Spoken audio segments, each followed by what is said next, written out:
រឿងស្នេហាក្តៅគគុករបស់បរិសគ្រោះថ្នាក់ភាគទី11នេះចង់និយាយអីអបាញ់មិញខ្ញុំបានតែសង្ស័យនៅក្នុងចិត្តរហូតដល់ចន្ទាយន្តមកចតនៅផែនហារបស់ខ្ញុំណាស់ហើយចាស់ចាំស្អាតសឹមសួរក៏មិនយឺតពេលយ៉ាងណាក៏ទៅដាក់ផ្សារជាមួយគ្នាទៅហើយមកមាត់មើលទៅមានសេចក្តីសឹកគួរឲ្យជ្រិញសម្លេងរបស់ឃ្លាដល់ពលឺឡើងដោយមិនឲ្យដឹងខ្លួនធ្វើខ្ញុំភ្ញាក់ព្រឹតឃ្លានេះជាខ្មោចឬយ៉ាងម៉េចខ្ញុំជាអ្នកមើលថែមិនមែនខ្មោចទេឃ្លាតបបែទឹកមុខញញឹមតែថាខានឃើញលោកធ្វើខ្លួនដូចក្មេងអាយុ16ឆ្នាំកំពុងតែមានស្នេហាយូរហើយនេះនាងនិយាយស្អីខ្ញុំបន្លប់ព្រោះមិនដឹងថាតបតយ៉ាងណាហើយអ្នកមើលថែដ៏ស្រស់ស្អាតរបស់ខ្ញុំក៏អត់សំណើចដឹងតែថាដំបូងដែលខ្ញុំបានជួបលោកធ្វើខ្លួនដូចក្មេងមានបញ្ហាធ្វើដោយពិភពលោកទាំងមូលជារបស់សត្រូវរបស់លោកហើយក៏ធ្វើមកដូចមិនជឿជាក់អ្នកណាទាំងអស់ក្រៅពីខ្លួនឯង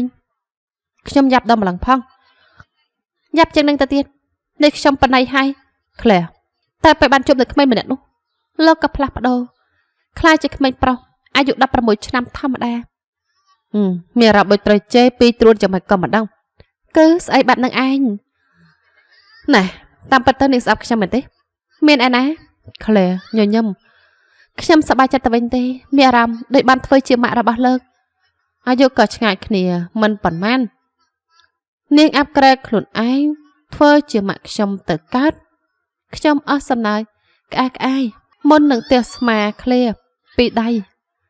អរគុណច្រើនទោះនាងចិន្តានៃការជ្រុលពេកតែប្រហែលជាចឹងទេដឹងរស្មីនៃសេចក្តីសុខវាភាយចាញ់មកហើយមិនជ្រុលពេកទេលោកគ្រាន់តែមិនដឹងខ្លួនប៉ុណ្ណោះជ្រុលពេកខ្ញុំនៅតែប្រកែកហើយក៏សម្រេចចិត្តបដូររឿងណែជួយកក់សម្បត្តិយន្តហោះឲ្យផងហោះហើរខាងស្អែកតើណាបារាំងខ្ញុំតបហើយក៏ញញឹម2សន្លឹកទៅមក2សន្លឹកមួយទៀតរបស់អ្នកនាងហ្វ្រេមឬអហោះគិតថាណាទៅសួរសើទុកអេវ៉ាតាំងពីពេលនោះមកខ្ញុំក៏លេខបានទៅទីនោះទៀតទៅបញ្ជាបើបានហើយខ្ញុំនឹងប្រាប់ពេលវេលានឹងជើងហោះហើររំខានហើយខ្ញុំញញឹមពព្រាដាក់ឃ្លាបែបបញ្ញាក់មុននឹងស្ងាត់ហើមឲ្យចុះខ្ញុំទៅដេកហើយស្អែកត្រូវភ្ញាក់តាំងពីព្រឹកទៀតទៅដេកកុំចេះរេត្រីសួស្ដីលោក Devi kiss me when no one sees frame de la lune ម៉ោង 8 កន្លះខ្ញុំមកអង្គុយចាំនៅ lobby តាំងពីព្រឹកដោយដែលបានសន្យាការពីជប់វារៀងព្រឹកពេកផងព្រោះភ្ញាក់ដឹងខ្លួនតាំងពីម៉ោង 5 ម្លេះគឺដូចបន្តមិនលក់ទៅងូតទឹកតែងខ្លួនចុះមកអានកាសែតនៅចន្ទក្រោមប៉ុន្តែកាហ្វេមិនតាន់អស់ពីកែវផងក៏មានមនុស្សដើរមកអង្គុយក្បែរទៅហើយខ្ញុំក្រឡេកមើលកាសែតនៅក្នុងដៃហើយក៏ចំហមាត់ធ្លុងពេលឃើញថាអ្នកដែលដើរមកអង្គុយក្បែរគឺ Devi ត្រឹមត្រូវគឺខ្ញុំមានការងារពេលព្រឹកឬគ្មានទេគេតបហើយក៏កែពាក្យខ្លួនឯងតាមពិតមានតែមិនតាន់ធ្វើហើយចាំមកធ្វើអីទាំងម៉ោង 8 កន្លះនាងនឹងហើយមកអង្គុយធ្វើអីទាំងម៉ោង 8ចាស់មកខ្ញុំភាំងបន្តិចមុននឹងឈ្ងោកមើលកាសែតក្នុងដៃមកអានកាសែតជាមនុស្សចូលចិត្តតាមដានព័ត៌មានស្រុកទេត្រឹមត្រូវជឿងាប់ហើយ Devi រអ៊ូរតាមព្រមទាំងងើបឈរខ្ញុំឃ្លានហើយចេញទៅញ៉ាំបាយនៅផ្សារទៅញ៉ាំអីបបរជើងជ្រូកពងមាន់ក្តៅគេតបភ្លាមហើយក៏ញញឹមបេះបួយថែមឆាខ្វៃញ៉ាំទេញ៉ាំជាកូនក្មេងឬយ៉ាងម៉េចចេះរំភើបទៅកើត Devi អស់សំណើចហើយលោកដៃមកច្រានក្បាលខ្ញុំបន្ទាប់មកក៏លោមុខមកចិត្តតែថាថ្ងៃនេះនាងមើលទៅប្លែកយ៉ាងម៉េចក៏មិនដឹងប្លែកយ៉ាងម៉េចមានតែភ្នែក2មិនមែនមានភ្នែក10ផងនេះញាស់ជើងមែនទេស្រីនេះប្រាប់ឲ្យដឹងថាមិនអស់សំណើចតែថាលោកក៏ប្លែកដូចគ្នាដែរខ្ញុំរុញមុខ Devi ចេញព្រមទាំងងើបដើរទៅខាងក្រៅ Devi រអ៊ូរតាមពីក្រោយបន្ទាប់មកក៏ឡើងជិះឡាន Lamborghini Diablo ពណ៌លឿងចាញ់ចាំងរបស់គេសម្ដៅទៅផ្សារកណ្ដាល District 4ដែលធ្លាប់ទៅម្ដងនោះថ្ងៃនេះលោកមិនតែខ្លួនពេញយោទេហ៎វាក្តៅវេះ Devi ដែរដឹងពីស្ថានភាពអាកាសធាតុក្តៅកគុកការលើកមុន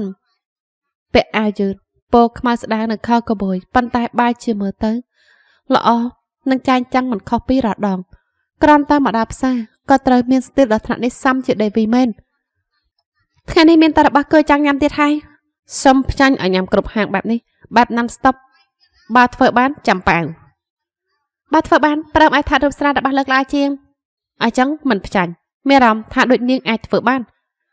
កំសាកខ្ញុំបង្អាប់ដេវីដែលធ្វើមុខជូរព្រមទាំងដើរសម្ដៅហាងបបរដែលមានតអ្នកតម្រង់ជូរវែងរាប់គីឡូម៉ែត្រវ៉ាវលក់ដាច់មែនហើយក៏សមហើយដល់លក់ព្រឹកគឺឆ្ងាញ់ដល់ថ្នាក់នឹងយកបែបពិសេសល្អទេខ្ញុំយកបែបមហាពិសេសអញ្ចឹងក៏ញ៉ាំទីនេះឃ្លានកុំច្រឡំស៊ីក្បាលអ្នកលក់ទៅបាត់ហើយខ្ញុំនិងដេវីប្រកែកគ្នារឿងគ្មានបានការមួយសន្ទុះរហូតដល់វែងខ្លួនឯងខ្ញុំក៏ងាកទៅញញឹមពើព្រេដាក់អ្នកលក់ដោយការសប្បាយចិត្តទីបំផុតបានញ៉ាំបន្ទាប់មកគេក៏ស្រែកខ្លាំងធ្វើឲ្យខ្ញុំភ្ញាក់ដល់ថ្នាក់ថយក្រោយមីនាងស្អីមិនថប់ស្កប់ផងចាប់ខ្ញុំបានទេដែលមីនាងជួយកានោះឬថាអ្នកមិញគឺខ្ញុំនិយាយបានតែប៉ុណ្្នឹងក៏យល់ថានាងគឺជាមនុស្សស្រីដែលត្រូវប្តីអ្នកលេងប្រមឹកវាយរាល់ថ្ងៃនោះឯងគឺពេលនេះនាង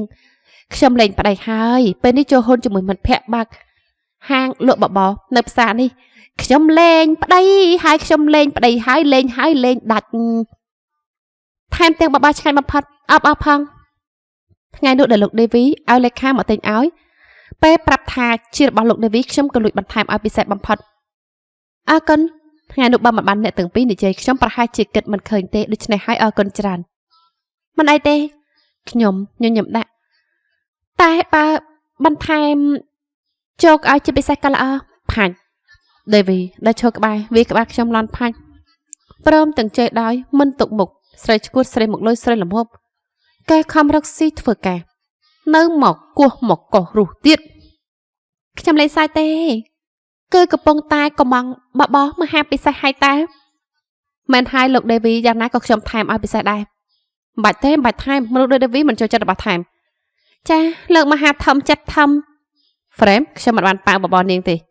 ដេវីងាកមកញញចង្គមដាក់ខ្ញុំហើយងាកទៅកំងបបោះដោយសំឡេងមើងម៉ាត់ខ្ញុំកំងបបោះ100ថងលើឈឺទេ100ថងញ៉ាំមិននឹងអស់98ថងទៀតឲ្យពួកអាបងដេនញ៉ាំពួកលើកដេនលើកដៃលើកប្រៃជួយញ៉ាំក៏មិនដល់100ថងផងឲ្យចឹងចាច់បុគ្គលិកសន្តាគារខណៈដែលយើងកំពុងប្រកែកគ្នាឡើងមកខ្មៅប៉ែអ្នកលក់ក៏សើចក្អាកក្អាយធ្វើពួកខ្ញុំឈប់ប្រកែកគ្នាភ្លាមដេវីក្អកក្រហមដូចមានអ្វីចាប់កមុននឹងបញ្ជារបស់គេសុំ100ថងមិនបាច់ដល់ថ្នាក់នឹងទេ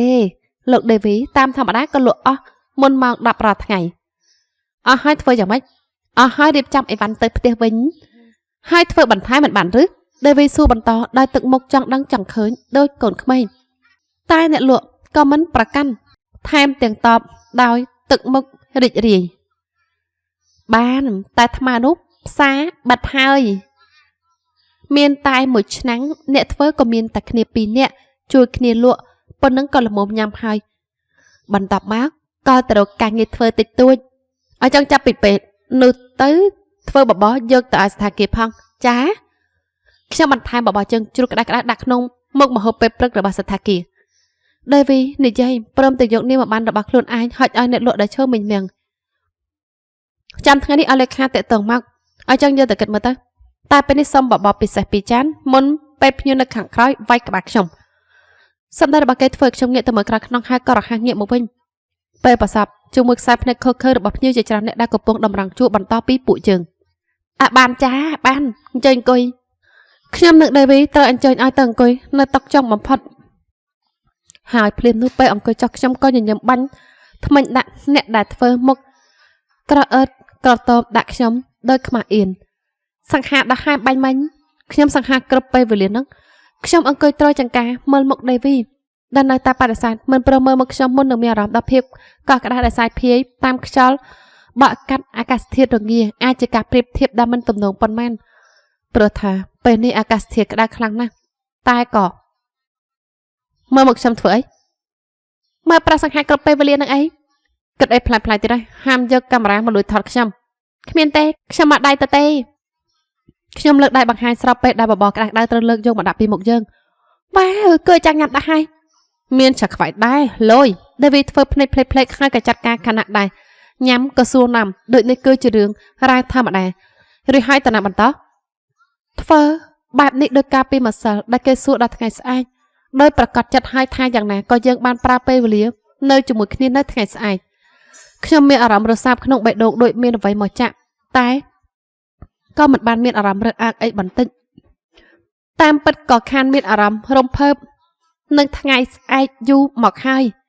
មិនធ្លាប់គិតទេថាខ្លួនឯងមានឱកាសបែបនេះដែរថៃស្ងាត់ធ្វើអីដែលវាសួរបញ្ជាក់ព្រមទាំងតាត់ជើងខ្ញុំនៅក្រោមតុដែរក៏ឈប់ញ៉ាំតិចវាទៅជាអស់ក៏ពងគិតថាចាប់ពីពេលនេះទៅគួរទៅណាទៀតគិតមិនចាញ់ឬមិនសូវបានគិតរឿងអស់នេះអីចឹងឬដែលវានិយាយហើយក៏ឆ្ងក់មកឆ្ងក់មាត់ញ៉ាំបន្តមកក៏និយាយទៀតឲ្យចង់ដើរបណ្ដាគិតបណ្ដាសិនទៅអេបើ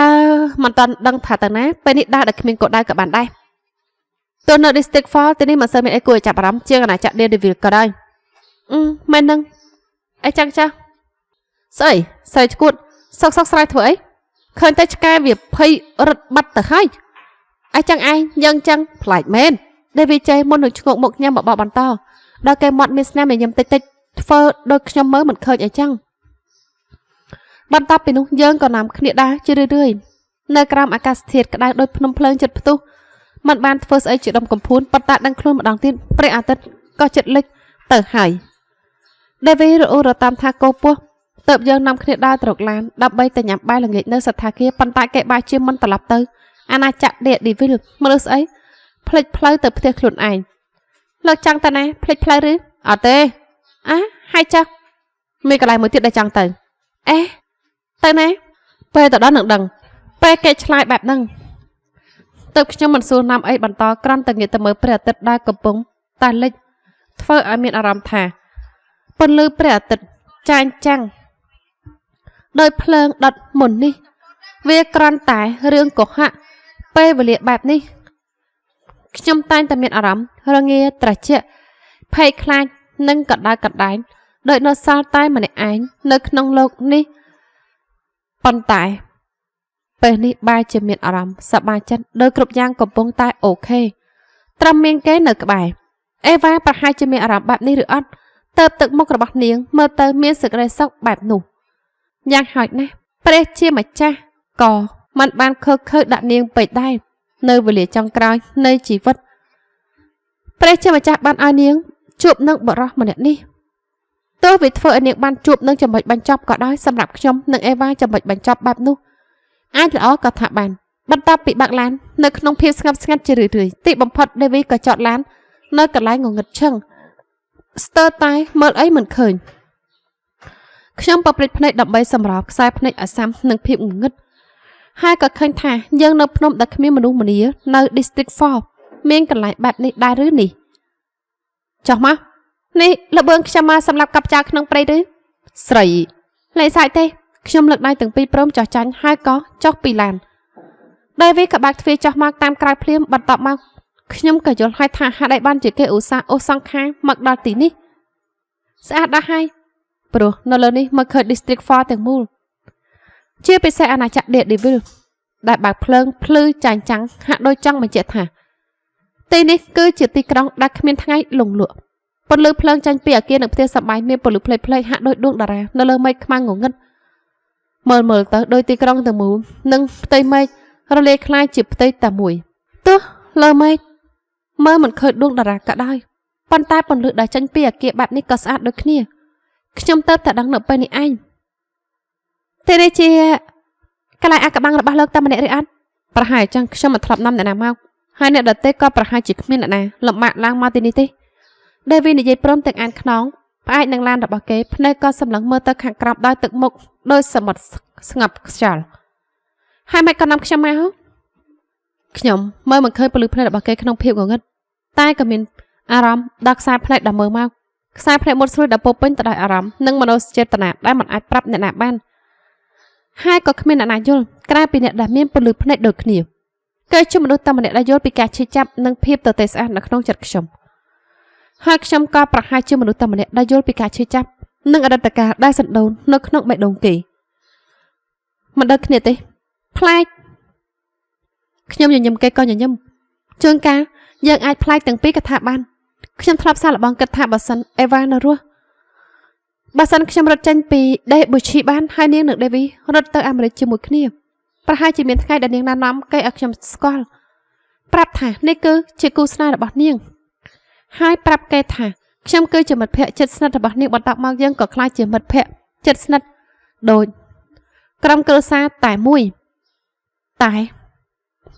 ចុងក្រោយខ្ញុំក៏នៅតែបានមកឈរនៅចំពោះមុខគេនៅវិនាទីនេះដដែលថែមទាំងបានមក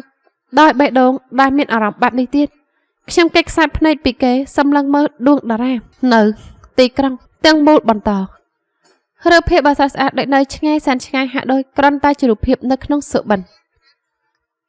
មើលទៅដូចអ្វីដែលខ្ញុំចង់បានមករហូតទាំងដែលដឹងច្បាស់ហើយថារបស់នោះនៅឆ្ងាយទើសឆើងស្រវាយ៉ាងណាក៏មិនអាចដល់ខ្ញុំឲ្យឃ្លាកក់សបិតទៅបារាំងឲ្យហើយ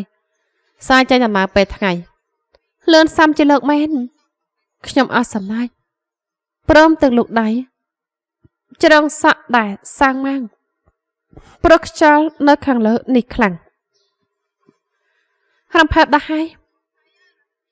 ទៅដល់ហើយអេវ៉ានឹងខឹងទេដែលបាត់មុខបាត់មាត់លោកយូបើជានាងចំបាក់នោះច្បាស់ជាធ្វើមាត់ស្រួចដាក់រអ៊ូរតាមមួយសន្ទុះក៏ញញឹមហើយប្រាប់ថាលេងសើចទេឃើញរូបភាពហើយបែបនឹងហើយគឺអេវ៉ាបើជួបអេវ៉ាហើយខ្ញុំនិយាយថាម៉េចទៅណាបើនិយាយថាសុំទោសនាងប្រហែលជាសើចហើយប្រាប់ថាសុំទោសធ្វើអីគ្មានបានការប៉ុន្តែខ្ញុំមានហេតុផលដែលត្រូវសុំទោសនាងសាររបស់នាងជាពាក្យអស់ហើយដោយធ្លាក់ទៅក្នុងថាំងសរសៃសូត្រមែនហើយលើនេះខ្យល់ខ្លាំងមែនទែនកើតមកជាមនុស្សស្រីក៏លំបាកណោះដេវីអស់សំណើចមុននឹងងាកមករកខ្ញុំហើយចាប់សក់ដែលប៉ាងគ្មានទិសដៅឲ្យឬតាមពិតទៅព្រោះតែសាររបស់នាងស្ងួតគ្មានទម្ងន់ឆ្លើយសក់ខ្ញុំក្រំតែខ្វះសំណើមលោកដឹងទេតាមតែខ្ញុំធ្វើពោសក់នេះបានត្រូវលាបប្រមាណដងសំមុខដេវីនៅតែសាយចំអកមុននឹងចាប់សក់របស់ខ្ញុំសៀតនឹងត្រជាឲ្យហើយអង្រួនក្បាលខ្ញុំលេងដូចខ្នាញ់ធ្វើឲ្យខ្ញុំងើយមុខមើលគេតាំងចិត្តលោឡាដាក់ដូចរត់ដងប៉ុន្តែពេលប្រសាប់នឹងកែភ្នែកពោស្អាតមួយគូនោះដែលវាចាស់ឡើងពេលនៅក្នុងភាពងងឹតពាក្យដែលចប់នឹងបបោះមាត់ក៏ប៉ាងទៅតាមខ្យល់អស់មួយរំពេចហាក់ដូចគ្រប់យ៉ាងវាស្រាលស្ញាកហើយយើងកំពុងតែអណ្ដាតត្រសាទនៅក្នុងនោះគេអាចមិនបានតាំងចិត្តឬអាចឃើញរូបភាពរបស់អេវ៉ានៅលើមុខខ្ញុំក៏ថាបានតែបេះដូងរបស់ខ្ញុំដឹងច្បាស់ថាអ្វីដែលកំពុងកើតឡើងនោះគឺជាអ្វីដែលបេះដូងរបស់ខ្ញុំត្រូវការដោយសឡូនដើរទៅជាស្រេបរបស់ដេវីក្រសោបមុខខ្ញុំថ្នមដៃត្រជាក់នោះធ្វើឲ្យខ្ញុំញ័រខ្លួនតែបេះដូងនៅតែកក់ក្ដៅអាចមកពីវាកំពុងតែលោតខ្លាំងបែបដែលមិនធ្លាប់កើតមានក៏ថាបានហាក់ដូចពេលវេលាឈប់ដើរហើយនៅក្នុងលោកនេះនៅសល់តែយើងពីរនាក់ប៉ុណ្ណោះខ្ញុំមិនធ្លាប់មានអារម្មណ៍បានទទួលការប៉ះពាល់ដល់ទន់ភ្លន់បែបនេះព្រោះពេញមួយជីវិតកន្លងមកខ្ញុំជួបតែរឿងខុសខើខ្លាំងដល់ថ្នាក់ធ្លាប់គិតថានៅលើលោកនេះមិនគួរឲ្យចង់រស់នៅដល់តែមែនតែនទៅអ្វីដែលមនុស្សយើងត្រូវការខ្លាំងបំផុតតែបែរជាពិបាករកបំផុតអាចជារបស់នេះក៏ថាបានគេសម្លឹងមើលភ្នែកខ្ញុំហើយខ្ញុំក៏មើលភ្នែកគេបន្ទាប់ពីនោះមួយប្រព្រឹត្តភ្នែកប៉ុណ្ណោះបបោមាត់របស់គេក៏សង្កត់លើបបោមាត់របស់ខ្ញុំមួយប្រព្រឹត្តភ្នែកដែលខ្ញុំញែកអារម្មណ៍ខុសគ្នានៃពេលវេលាមិនចាញ់ហើយមិនអាចសម្រេចចិត្តបានថានេះជាការពិតឬយល់សប្តិនេះជាការថាបថ្នមដោយរោមបាសីប្រដាញ់តិចបបោមាត់នោះនៅស្ងៀមហាក់ដូចរែកថានេះជារឿងត្រឹមត្រូវឬអត់ប្រកាសណាស់ថាវាមិនត្រឹមត្រូវព្រោះថាគេជាគូស្នេហ៍របស់អេវ៉ាហើយខ្ញុំក៏ជាមិត្តភក្តិរបស់អេវ៉ាទើបខ្ញុំលងស្នេហ៍គេតាំងពីយូរណាស់មកហើយក៏ដោយវាក៏មិនត្រឹមត្រូវដដែលតែទោះវាមិនត្រឹមត្រូវក៏បេះដូងរបស់ខ្ញុំបែរជាស្រែកយំខ្លាំង កំពុងជាចាត់ចាប់បានប្រិមជាទីស្រឡាញ់រងចាំតាត់ស្ដាប់ភាពបន្តនៅវេលាក្រោយទៀតបាយបាយ